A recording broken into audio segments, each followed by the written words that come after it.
Hey, we're back. This is Stories and Solutions. I'm Mr. Todd, and I have my co-host here, Ed, and or Eddie, and What's and going on? take it away. How's everybody doing today? That's what I'm talking about. Nah, man, I'm glad you invited me on, man. It's it's been a couple weeks for me, you know what I mean? So it's good to talk to my brother and just top it up about some situations, reminisce about where you are. It's almost your year anniversary. Um, when you had your medical issue, and I'm glad to see you doing your thing, healthy. Um, and yeah, that's it, man. I mean, I don't want to get too down in the depths The rabbit hole. of how we felt about it. We already talked about that, but um, yeah, I'm glad you're gonna. I've been.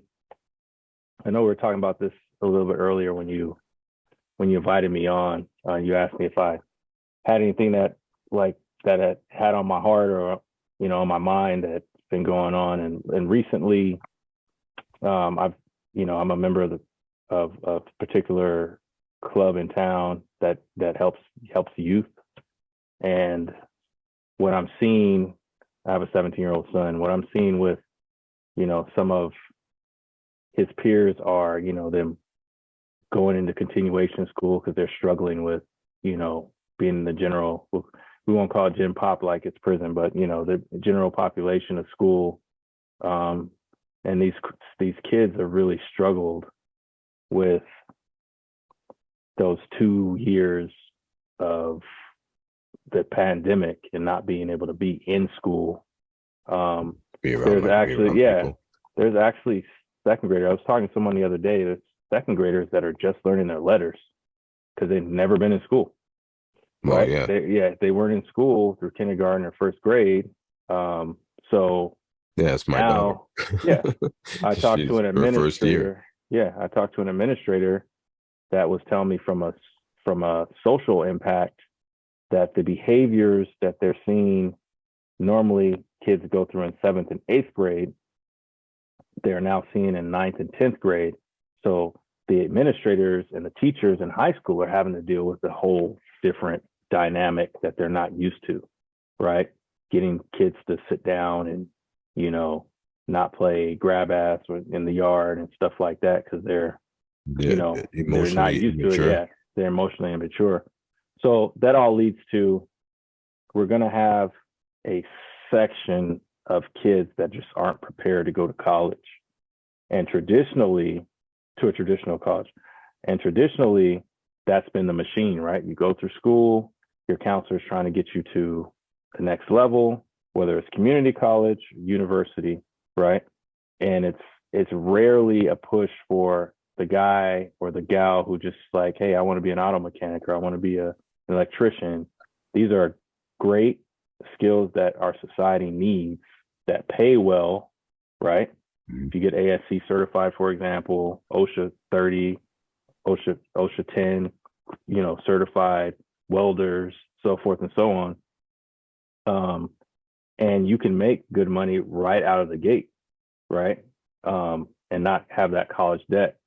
Uh, but we know how the machine has been worked traditionally. It's been you get out of school, you get a student loan, you go to school for 4 years. Most of the kids don't even do what they went to school for because university or college is to build it's just not taught right.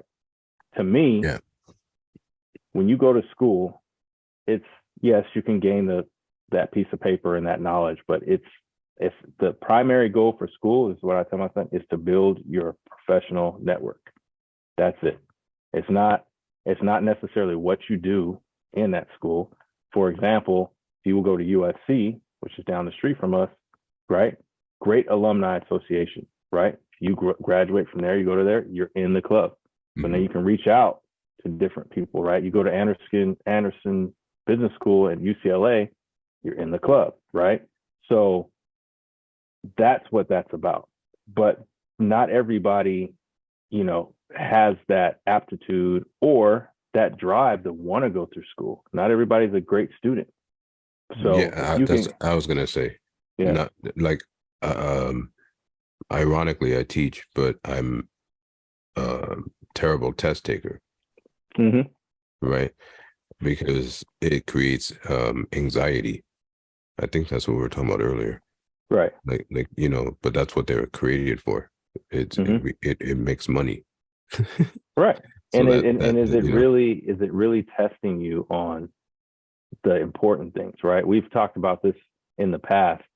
Like the classes they should be teaching in school is, mortgage 101s or how to buy a car, you know, yeah. 102, whatever you want to call it, because those are the two largest purchases most of us are going to make in our lifetime, you know, buying a house or a commercial building or buying a vehicle.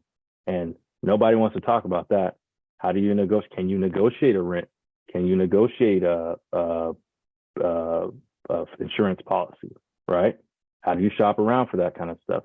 So I just think that I know I started this off talking about vocation versus university, but as a whole, I just think that we are not doing our youngsters a service, right? We're actually doing them a disservice by not having these open, honest conversations with them and having them go into debt because of what used to be a dream, right?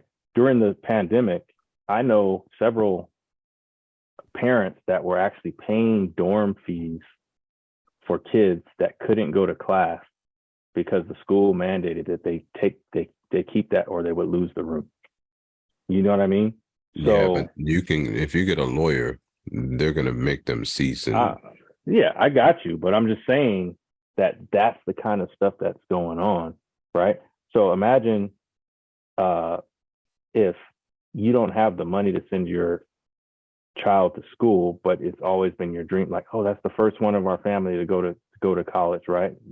Johnny wants to be an engineer, so you're going to go into debt as a parent because that's not only his dream, it's your dream, and you want to put your son's best, in the best position forward, right? So it just doesn't have to be that way if it doesn't have to be that way. There are going to be a percentage of people that, hey, that's my I always want to be an engineer. I want to be bio scientist or whatever. And they can only do certain things. I want to study. Pandemic was just now. There's going to be a lot of chemists that want, that are going to be creating these things, right? Biologists or what have you, because they see a need and they want to fill that need. There's going to be that passionate few, but you could probably tell me how many people I have a cousin that went to law school, doesn't practice law. I know people that have studied medicine, don't practice medicine, but they got that 200 and something $1,000 worth of debt, right? mhm. And now they're working an office job over here. So I think at the basics, and I know I'm a little all over the map, but I think at the basics, if we started talking to kids about what they're good at, what are you good at in your peer group, right? What are you good at? Are you the person that gets everybody together, right? If you guys are going to the movies or whatever, are you the person that plans it? Are you the person that are you the person that makes sure that all the snacks are put together if you guys are having a sleepover? Are you the person that is always the one that brings everybody outdoors? Or are you the person that plans, hey, we're going to go watch Star Wars 1 through 6 before Star Wars 18 comes out or whatever? You know what I mean? Are you that person? But So you have to allot for the people that say, I don't know what I'm good at. no, but well, that too. However, everybody is good at something. And that's what I'm saying. We used to ask the question, what do you want to be when you grow up? Right. And you would, oh, I want to be a policeman. I want to be a pilot, whatever. Astronaut, Right. Astronaut, whatever.